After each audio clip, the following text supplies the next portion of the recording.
मेरी बड़ी बेटी को घसीटा गया।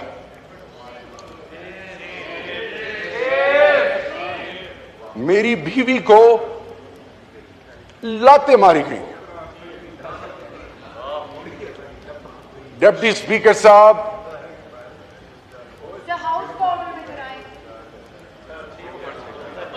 मेरी रिक्वेस्ट होगी, अल्लाह ना करे कि इनकी माओ बहनों बेटियों के साथ इस तरह हो। अगर आप 2 मिनट मेरी बात सुन ले, शायद फिर आप मुझे सुने ही ना।